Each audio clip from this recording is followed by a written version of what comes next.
Welcome in to episode number 6 of the Real Wisdom Podcast, where every week I take a deep dive into the trenches of the film and television industries. I am your host, Derek Diamond, and if you haven't yet, friendly reminder to check out last week's episode where I reconnected with filmmaker Kurtz Frausen.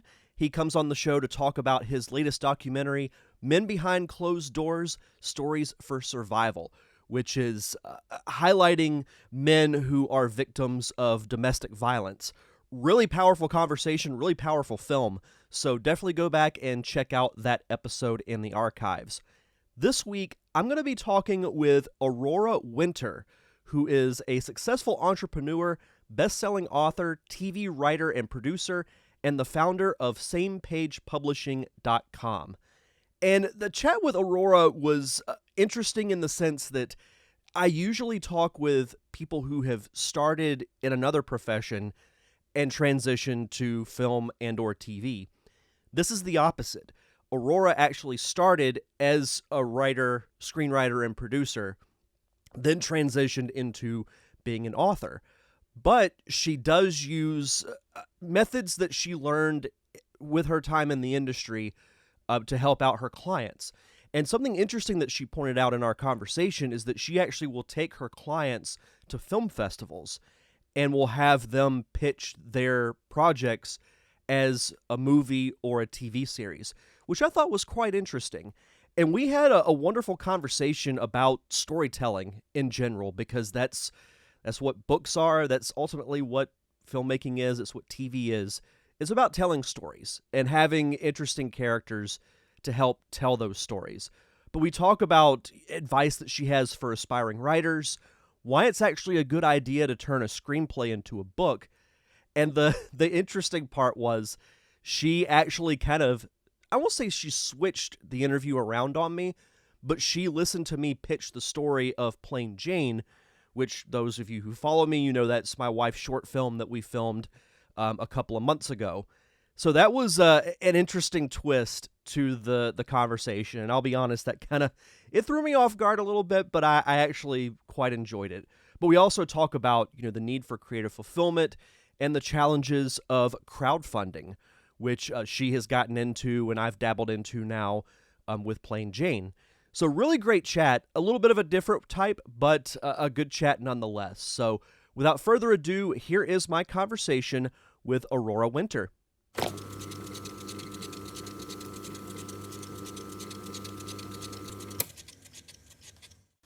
Welcome back to the Real Wisdom Podcast, and this week it is my privilege to have entrepreneur, author, TV producer, screenwriter, Miss Aurora Winter. How are you? I'm great, Derek. It's wonderful to be on Real Wisdom with you. Thank you. Yeah, we were just talking, off air. We've actually had this in the works for a while through a cool site called Podmatch, and it was one that I'd heard about on different podcasts, but had never really dabbled into it. Yeah. But it's really good because I booked like 8 guests within like a couple of weeks. So really excited to chat with you. Thank you for reaching out.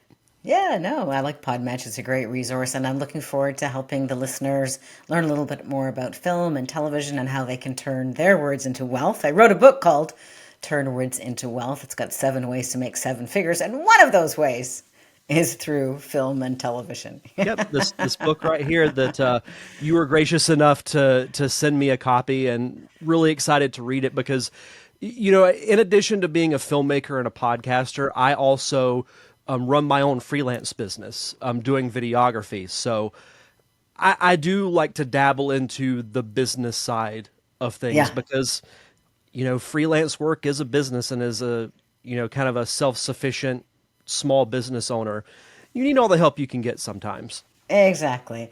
Well, for the benefit of the listeners, I'm a successful serial entrepreneur. I've been in multiple different businesses.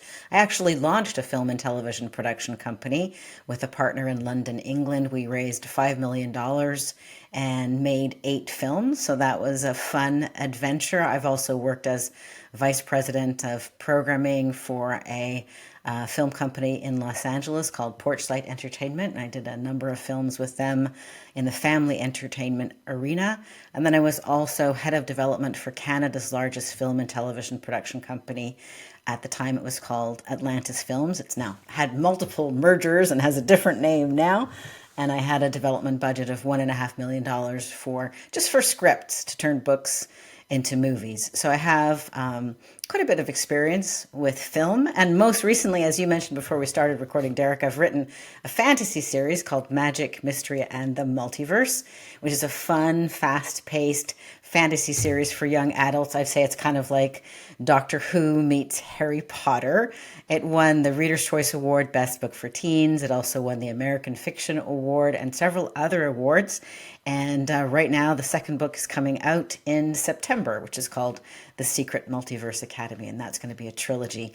And the good news is I met with BBC last month, and they expressed interest in turning it into a TV series. So keep you posted on that, Derek. Yeah, absolutely. And just by the name alone, it sounds like it would be a perfect series. And you mentioning the kind of hybrid between Doctor Who and Harry Potter, two beloved franchises. And as you mentioned that, I'm thinking I could see those two kind of blending together to make something really cool. So, no, Yeah, I'm thank you. excited to dive into the book, because I, for the most part, over the last few years, have just been reading, autobiographies or nonfiction. So it'll be nice to have a little bit of a change of pace. Oh, it's nice to be entertained and uplifted now and again. I used to just read nonfiction, and then it's like, life is too short to only read nonfiction. I love nonfiction when I'm in, I have a problem and I want it to be solved, or I want to 10x my business or something like that. But I love fantasy too. And Fantastic. I help my business is my current business is samepagepublishing.com, and we help entrepreneurs and experts create best-selling award-winning books. And initially when I launched that company, I thought we would only help nonfiction authors because that's the most logical thing to do. If you have a business such as your business, Derek, it might make sense to have a book that's a lead magnet telling people about what you do and attracting clients to you. But I've helped a lot of people with fiction books, including an author, Michael Stockham, with a book called Confessions of an Accidental Lawyer. It's got about 3,000 reviews on Amazon, won a bunch of awards. I've helped people with their books for kids. And it's really fun to do both, to have the nonfiction books that solve problems and the fantasy or thrillers or kids' books, all kinds of, some are illustrated, some aren't. So the creative part of me loves dabbling and helping people with all kinds of different things. And it's good to have that, balance between the real world stuff, but then also have something to kind of escape in. That's why I fell in love with movies, because you Yeah. can go to a theater and you can escape whatever problems you might have for a couple of hours. And it's the same with books. And what's great about the written word is that you can use your imagination to kind of form what these things look like. Well, and I also believe that fiction can change reality. I mean, initially I was a screenwriter. I've written about 30 screenplays, and one of the movies that I wrote was made with starred Jack Palance. It was called Eli's Lesson, and that won an award and was a lovely movie. But I soon realized that development hell is a real thing for screenwriters, and it's not uncommon to write 30 scripts and have one of them produced, which was my experience. So I went, wait a minute. Maybe a screenplay is shorter than a book, but I just don't like these odds. So I thought, if I write books, then they can be adapted into screenplays and movies. But in the meantime, people can read them and enjoy them, and they can win awards and make people happy. So that's why I've gone back into books rather than focusing on the screenplay first. And actually, when I was working for the largest film and television production company in Canada, it was very common to option a book to turn it into a movie or TV series, but I never optioned a screenplay by an unknown screenwriter. That never happened. I mean, I'm not to say that it never happens in life, but it never happened during the time that I was there and I spent $1.5 million. So I think for anybody listening who's a budding screenwriter, you might want to turn your idea into a book first And then you've got intellectual property or IP, and you've got something, really good there. It's funny you say that because this past weekend we wrapped production on a short film that my wife wrote and directed, and she had all these different ideas to, like turn it into essentially a feature film. And somebody brought up the comment, "You should turn it into a book." And Ah, she loves to read, so I think it would be, I think it'd be a really cool thing to do. well, if your wife wants help with that, or anybody listening wants help with that, they can go to samepagepublishing.com, and they can get a free Thought Leader Launch Starter library. Absolutely my gift to everybody. But they can also sign up for a business breakthrough call with me, and I can see if I can help them. So a lot of people, I mean, anybody can write a book, but most people bungle it. Most people actually, the averages are most first time authors take 3.5 years to write a book. And that's a long time. And most people who are not familiar with the publishing industry, unfortunately, make some rookie mistakes. I mean, who doesn't make rookie mistakes the first time doing anything? And I love to help people do it more quickly in a more fun way. So I typically interview people to help them turn their words into wealth. And people who have expertise or passion have no problem talking. So most people can talk like 8,000 words an hour. So, for example, with one of my clients, we've created a book in 5 months instead of 3.5 years, just by her, And she was like, I don't think I can write a book. I'm scared. I'm like, don't worry, I've got your back. And I just interviewed her, and now she can't stop writing. And she's just so excited because, we have a structure, we have a plan. Now she wants to write another book. Actually, she wants to write 7 more books. So that's what we do at Same Page Publishing, the spoken author method. It's fun. And then you also get, because every chapter of the book is like a podcast like episode, you then get audio and video that can be clipped and turned into dozens of pieces of social media content. So most first-time authors make the mistake is they put all the effort into the book, zero effort into marketing, zero effort into applying for book awards. And so they, after 3.5 years of effort on average, publish their book, and then crickets. Nothing happens because they haven't told anybody they're working on a book. They haven't built, an email list. They haven't got excitement generated. They haven't got proof that their book is a good concept by having an award. And so, because I've done this so many times, I've been, like I said, my first published book came out in 2005. I'm dating myself here. So I've made lots of mistakes and can help other people avoid those mistakes and do the things that work, and cut out the things that don't. Yeah, exactly. And that also applies to film and TV because there is a business side to that too that, a lot of the creators don't think about. And so I think it's good that you're kind of introducing that as well, with your entrepreneurial side of things and your book, turning words into wealth, because it's something that a lot of people don't think about. And as a creative myself, I sometimes forget that, hey, there is this other side. Yeah, and it doesn't have to be either or.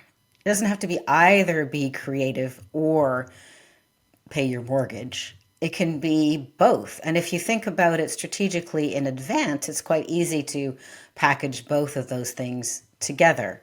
It's just, being clear on who do you serve, what problems do you solve, and that just get over ourselves. We're actually creating value. So just because we love doing it doesn't mean we're not creating value. Right. So who is that worth the most to?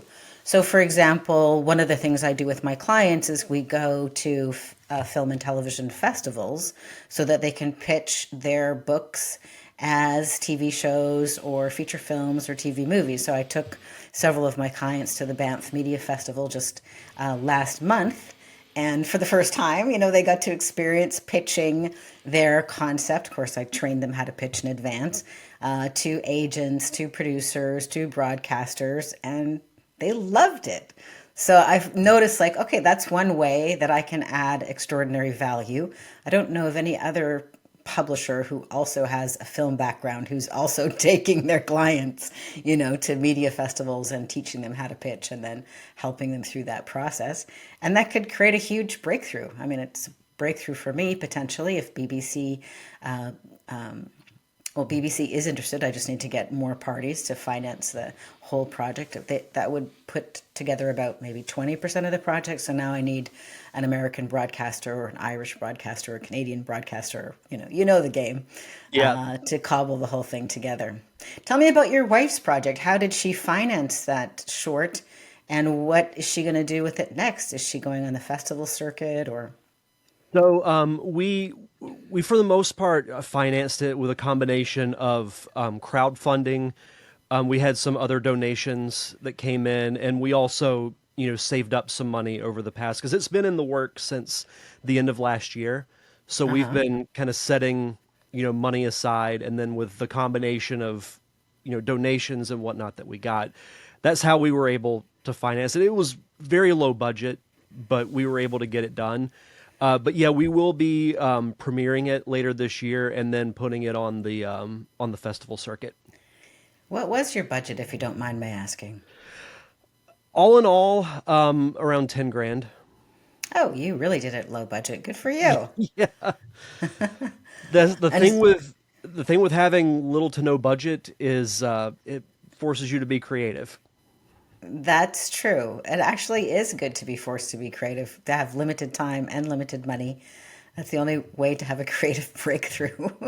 And how long is the film? It's going to be we're going to try to have it around the 20 to 25 minute mark Uh huh. because it's we haven't finished the edit yet, so I imagine it's probably going to be the first cut will be around 40 to 45 minutes. Right. And here's your chance to pitch it. What is it about? So it's about a college student named Jane. The short's called Plain Jane. She is about to graduate, and as she's leaving her dorm room, she is faced with these three choices. She can either go to dinner with her friends, she can go to dinner with her parents, or she can go with the boyfriend that everyone but her realizes is a complete douchebag. And you get to see what happens when she makes each choice. Oh, So sort of a it's kind of sliding doors sort of.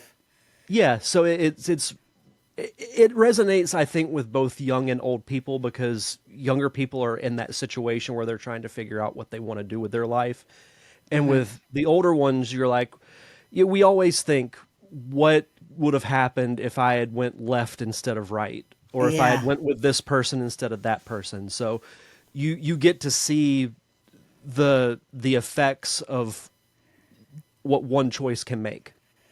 Well, that sounds like a great concept for a short film or for a book for that matter. I would encourage her to write the book, kind of a choose your own adventure sort of scenario. Yeah. And what is your plan for monetizing it? TBD. We- See, we're with still working on that. if you worked with a coach like me, you would have the strategic plan first.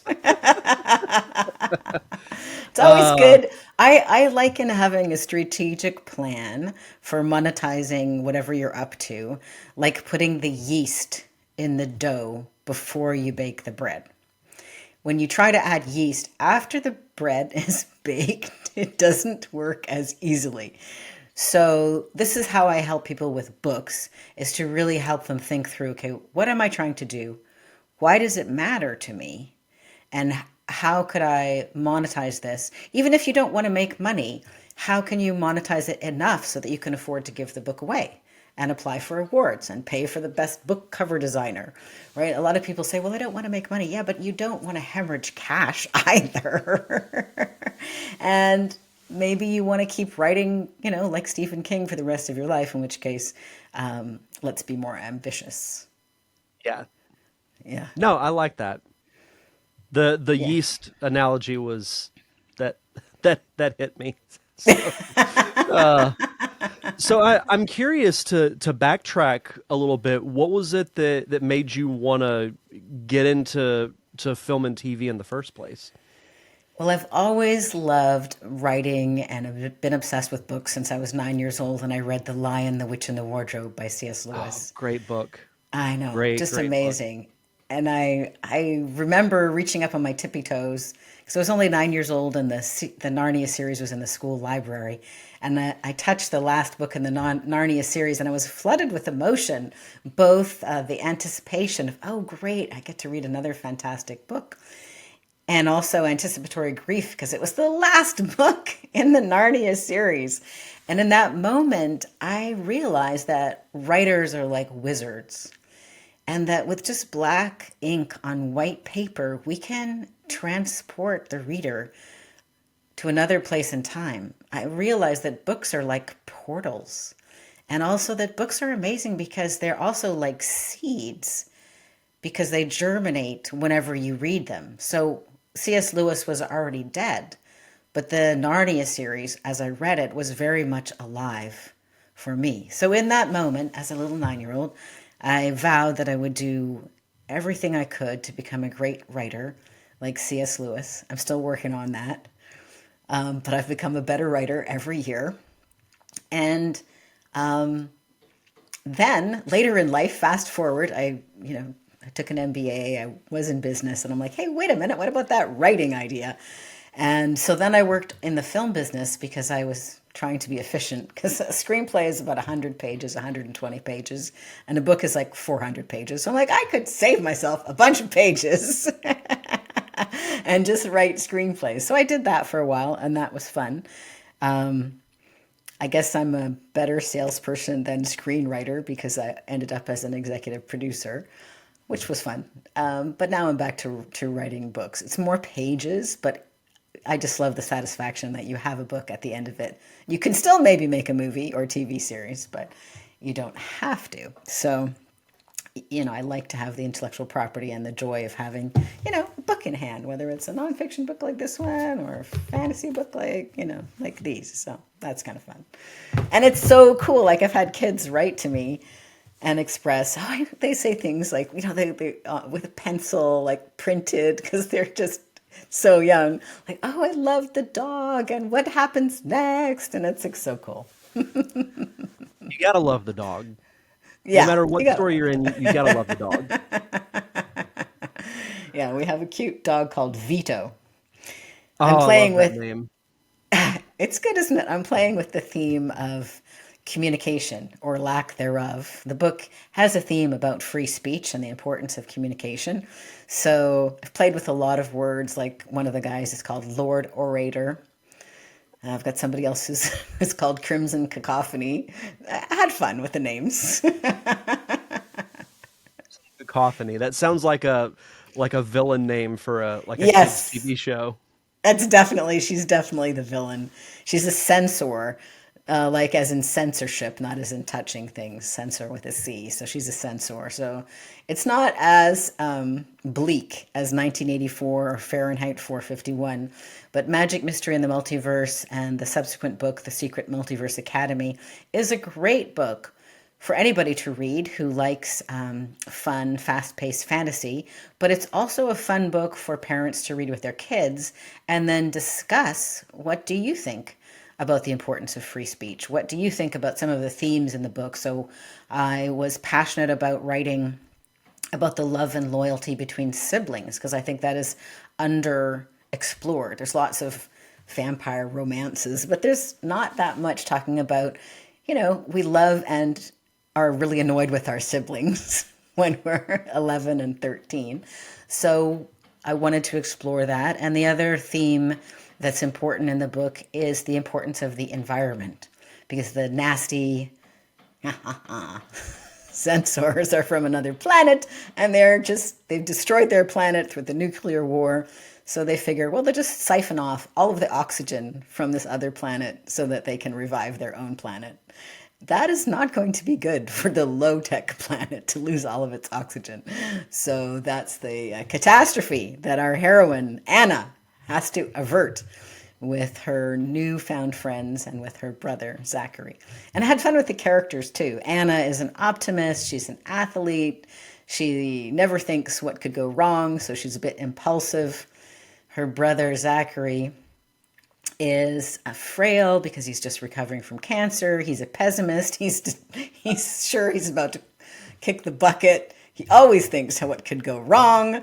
So I had fun with the different characters too. Yeah, and that's what's so great about writing is that it's essentially like a sandbox. You're a Yeah, kid playing in a sandbox and you get to build everything, and you come up with the characters and then you figure out, well, what does their relationship look like? yeah, What's the catalyst to begin the journey or begin the story? And then what routes do they go, to get to their destination?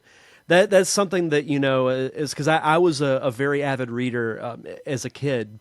And then that led into, when I started being interested in filmmaking and then writing, it kind of brought me back to that love of reading. Like I love reading scripts, I love reading books when I have the time, because with day job, producing films and side hustles, it can get kind of daunting, but I still love to do all that stuff.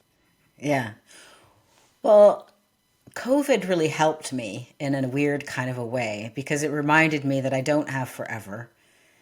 That we all of us don't have forever. But COVID made me go, Aurora, you dreamt about being a writer like C.S. Lewis and making something along the lines of the Narnia series when you were 9, and you haven't done it yet. So in 2020, I started writing the fantasy series. And I'm glad, it was a whole different thing, turning my attention back to writing fantasy after writing so many nonfiction books, including, Turn Words into Wealth, Marketing Fast Track, Thought Leader Launch, several other books. So it was really quite fun. But one of the reasons that it is super important to me is I like to do what I call karma math. So karma math is, how can I make the most difference before I die in the world? So who am I? What am I really good at? What do I care about?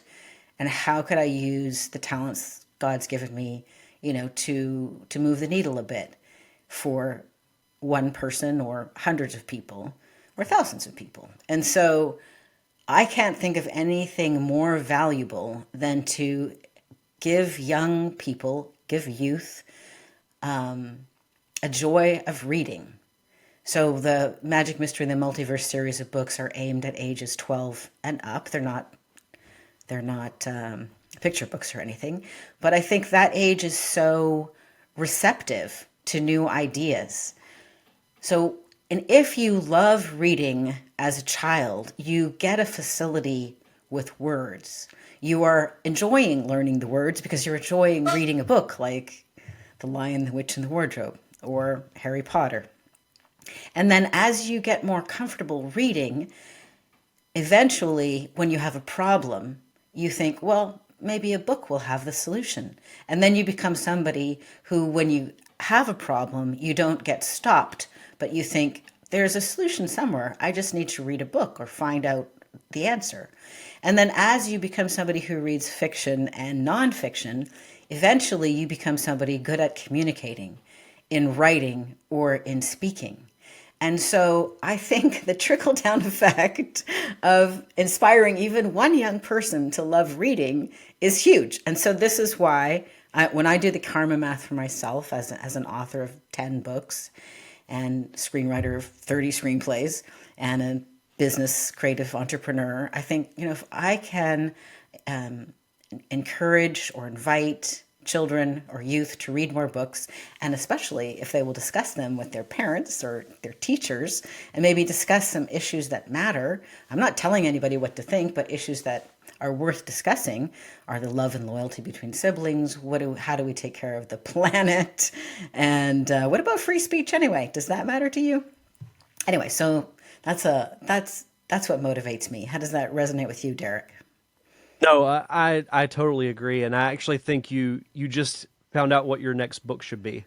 It should be called Oh, Karma Math. oh, you like that, hey? I'm gonna write No, that down. yeah, no, well, and it's true. It's similar to the pay it forward kind of method, but I think I like Karma Math better because people associate karma with almost like a negativity, and I get Yeah. that, but there is also good karma. You put the good karma out there, then it comes back to you. So, no, I love that. Oh, good. Well, yeah, that definitely could be a book. And I think it's a great way to think about things. We're so often so obsessed with how much money are we making, but that's only one measure of wealth. I think rich, full life is when where we're connected to other people, where we're contributing, where we're creative, and where our work makes a difference.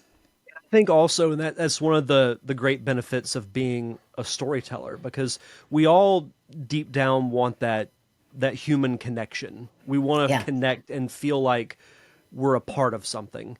And I yeah, think through storytelling, not only can you give other people that, but in a way you give it to yourself. At least I've felt that way, with absolutely. all the scripts that I've written. Absolutely. How many have you written? So I've only written two, working on a third. One I turned into a short in we filmed it back in 2018, Uh and huh. then my second one we filmed back in the summer of 2022.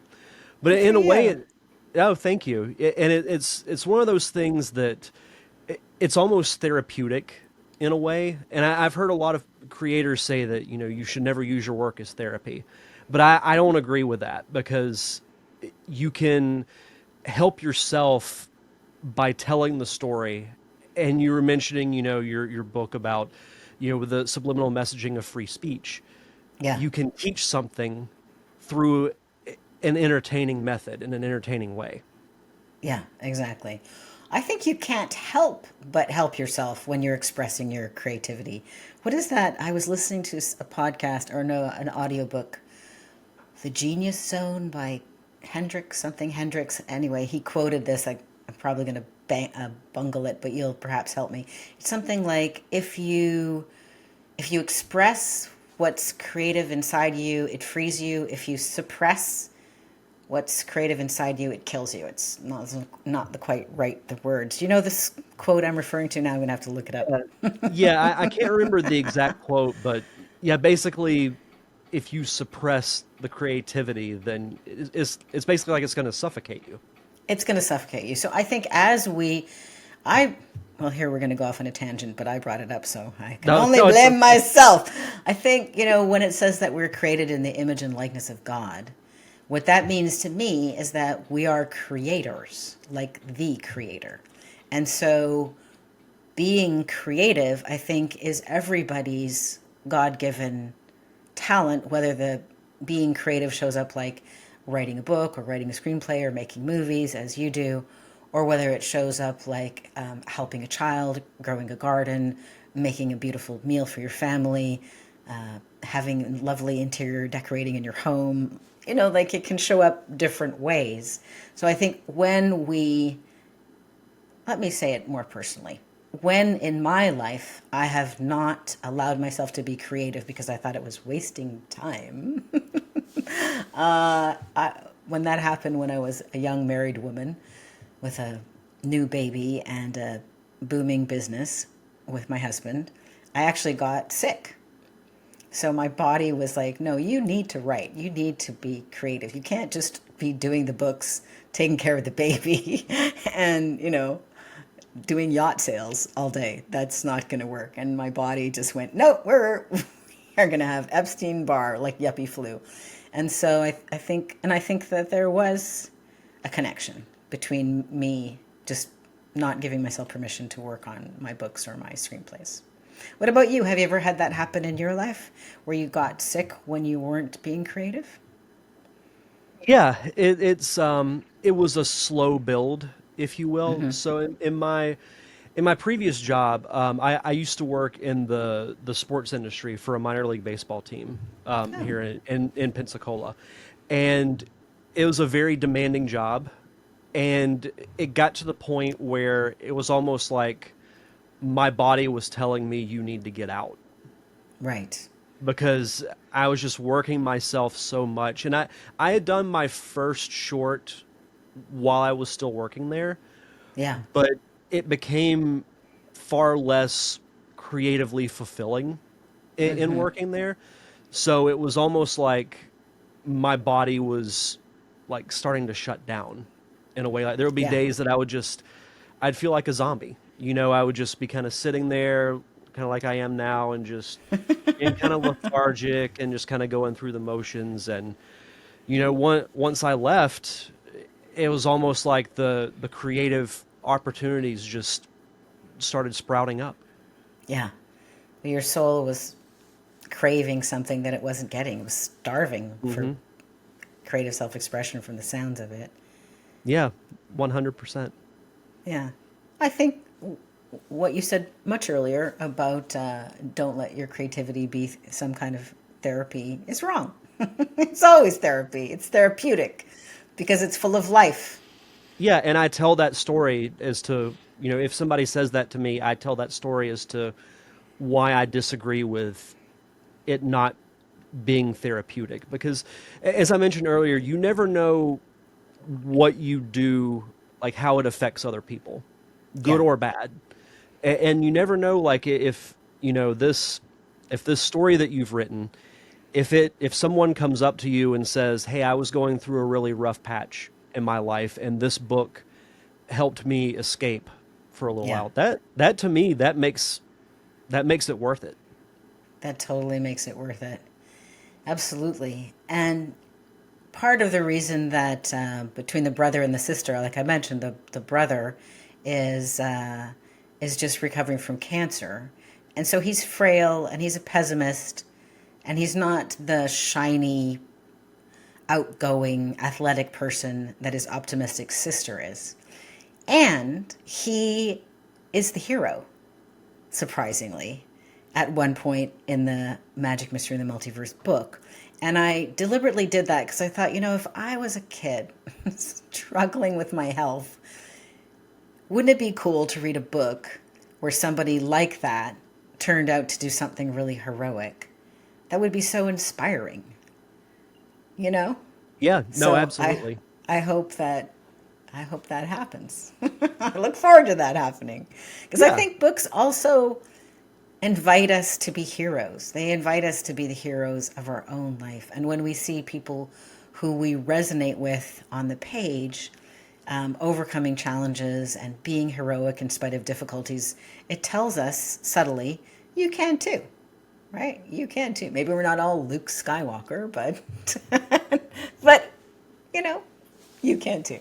That's a For really cool every Luke thing. Skywalker, there's got to be a Han Solo. That's right. Who's also a really cool character. Yeah, Absolutely. absolutely. Yeah. A question I have, to kind of delve back into your time in film and TV. You mentioned that you became an executive producer at one point, and as someone who recently did that, I did that with my wife's short. I learned how demanding of a job it can be. So, how was your time being a producer? The film business is extremely demanding. All the hours in the day and then some, it will demand from you. My role as an executive producer was more at the creative end and raising the money, not so much the person on the set saying cut, or that's the director who said that, but not the person who's like looking at the dailies and going through the daily overages budgets and going, we have to get rid of those extras right now. What was the hardest part to you of being an executive producer, and what was the most joyful part?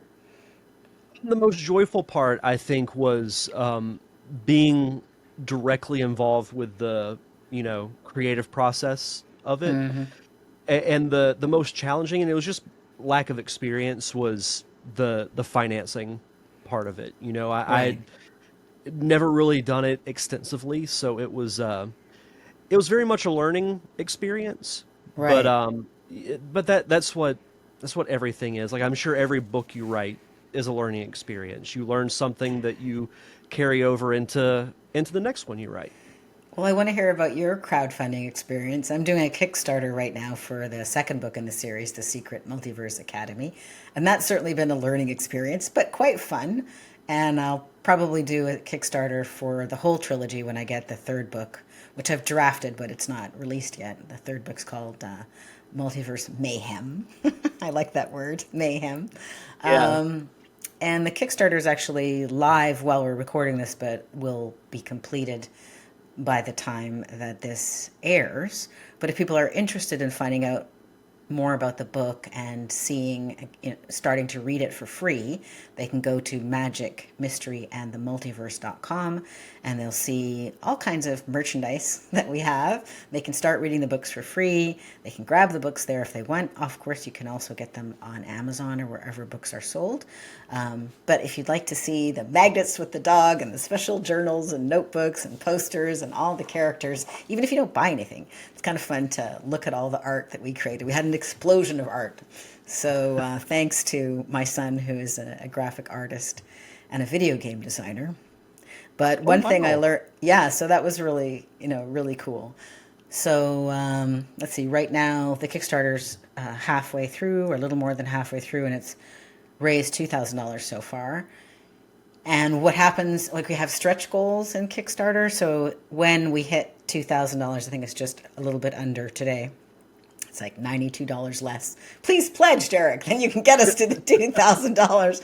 And when we get to that stretch goal, then every book that people get as a reward with their Kickstarter pledge, I'm going to give a book to a youth who might otherwise not have access. So like double the fun. So people still get whatever reward tier they want, but I also match that, so to speak, with books. And I'm hoping to give books, to libraries, to schools, maybe at hospitals. So that'll be fun. What about awesome. You? What was your crowdfunding? Did you do Kickstarter or something else? We did GoFundMe. Mm-hmm. There wasn't really a particular reason behind it. It was just one of the first ones that I had two close friends of mine. They used Kickstarter to fund their short that they did back in 2016, but GoFundMe seemed like just a much easier process at the time. So we did kind of like what we normally do through crowdfunding. Like if you donate $1, you get a thank you on our social media pages. If you donate, say, 25, you get a shout out and a poster. If you donate more than you get, we eventually got to the point where whoever would donate 1,000 would get to shadow the set for a day. In addition to like a T-shirt, you'd get VIP tickets to the premiere. We cool. Included a lot in the GoFundMe. So and did you get some backers at $1,000? We had one, but cool. But that's better than zero. So that's better than zero. I have $1,000 tier. We'll see if anybody goes for it. It includes naming a character, your good. Name on the dedication page. I think 6 hardcover, autographed, limited, special edition, numbered books, and one-on-one call with me. So we'll see. I think there's a few other things in there, and I can't remember. We call that the philanthropist collector level. And it's fun to play with these things, to have different tiers. Like, on the Kickstarter, you can also start at just $1. But then people can get an ebook, they can get a hardcover book, a softcover book, because there's 2 books available in the series now, or there will be when this airs, or they're being offered on Kickstarter, so you can get 2 softcover books, 2 hardcover books. Anyway, it's kind of fun. Yeah, it's fun to kind of create the tiers and think, oh, well, what would I want if I donated $50 or $100? Exactly. So it's fun. And it's really Brandon fun. Sanderson certainly has inspired the whole publishing community with his $46 million Kickstarter campaign. That's insane. Amazing. And he's got his autographed limited edition hardcover books on his website now, and they're still selling for $200 each.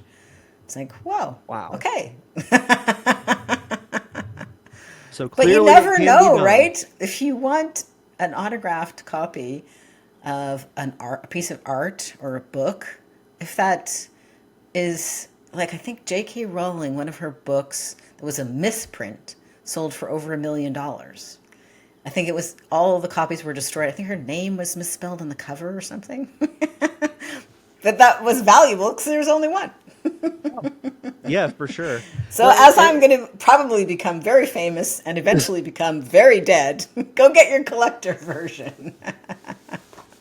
So you Hopefully, should put not a the batch dead of books part out. too soon. Yeah, you should put a batch of books out where your last name is spelled with the S that we were talking about earlier. And then there you go. There you go. Okay, Derek, that's a creative idea. So, are you going to do another GoFundMe for your next movie Yeah. project?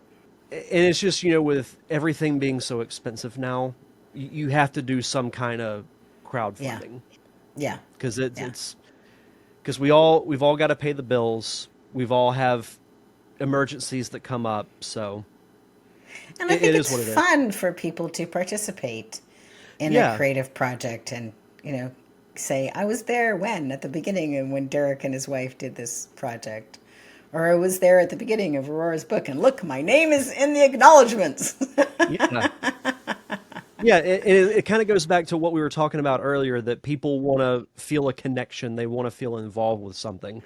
Yeah. So in this way, and it's funny because we had one of the extras, and I don't no, actually no, I don't think this person donated. They may have, I can't remember.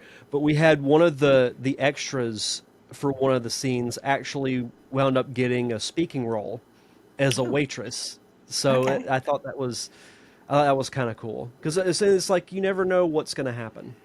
Yeah, that could be a big break for her. Then she's got Who knows? a credit and a little bit of footage showing herself like in a Yeah, movie, in a short. yeah, That is absolutely awesome. Well, like you said, I think people want to be involved with it, with a community or with something that's greater than themselves. That's why I'm doing the give a book to a youth pledge on Kickstarter, give a book to a youth, and I hope to do that with my next Kickstarter, which will be quite fun. But anyway, if people are wanting to start reading Magic Mystery in the Multiverse for free, they can go to magicmysteryinthemultiverse.com and start reading it for free and see all the artwork with the different characters and hopefully get totally inspired. And if, on the other hand, they're more interested in turning their words into wealth and perhaps writing a book or learning how to pitch to raise capital, creating $1 million message, whether it is in a book or in a movie or in a pitch, then I would recommend that they go to samepagepublishing.com or go to turnwordsintowealth.com. And for free, they can get a Thought Leader Starter library, which includes 5 videos about how to attract capital clients and media coverage, and a little starter library. So whether you're a fantasy fan or a nonfiction fan, we got gifts for you. fantastic. As we start to wrap up here, I always like to end the conversations with this, but I'm going to put a little bit of a different spin on it. If current Aurora could travel back in time to, just starting out author Aurora, what would be one piece of advice you'd give her? One piece of advice. I think the advice would be just keep on reading and don't give up.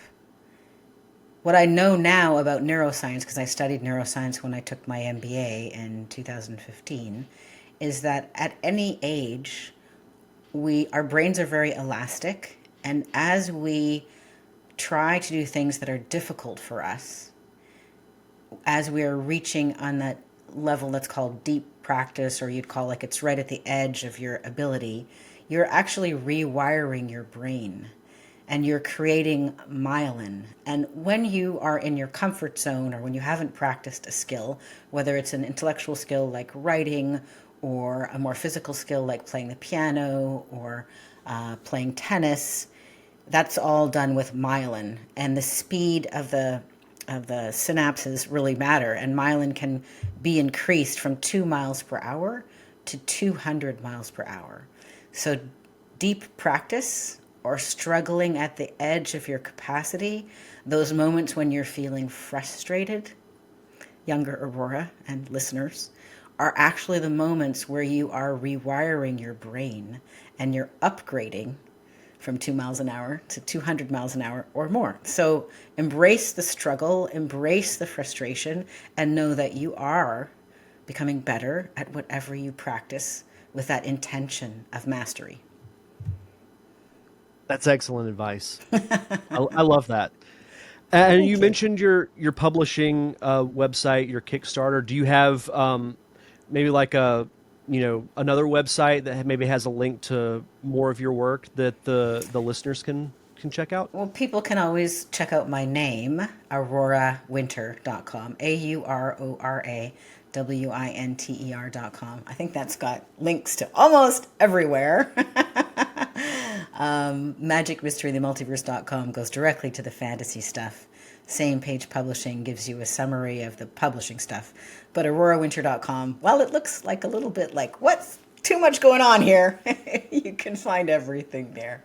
And if people are looking for help to create a best-selling award-winning book that will help them grow their business, then they can reach out on samepagepublishing.com and schedule a business breakthrough call with me or somebody on my team at bookcall.biz.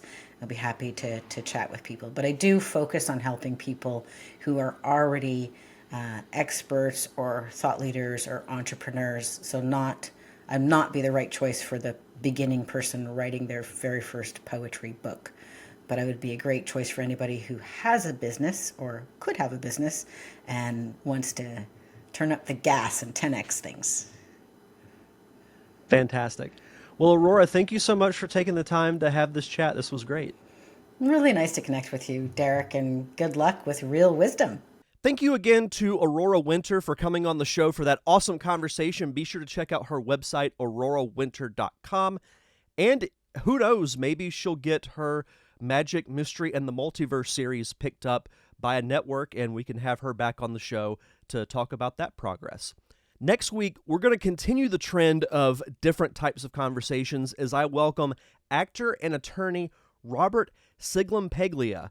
Yes, that is, I hope that's the correct way to pronounce his name. It'll be correct in the episode next week.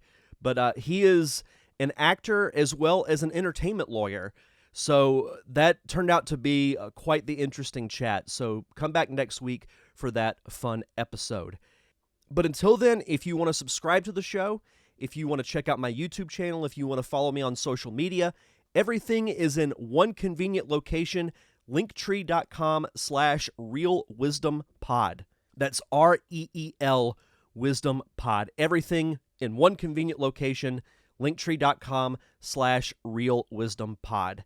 I mentioned at the end of last week's show that if you wanted to rate and review the episode, whether it's on Apple, Spotify, wherever you listen to your podcasts, if you leave a review, I will read them on the show. And we did get a couple of reviews, so I will read those now. This is from Steel City Celtic.